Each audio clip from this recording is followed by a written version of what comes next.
Lately, much has been said about the rising cost of tuition. Others call for more vocational training with less emphasis on going to college.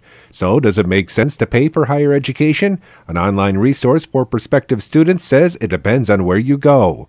In their most recent report, PayScale ranked Michigan Tech 18th in the nation among public universities based on return on investment from their degrees.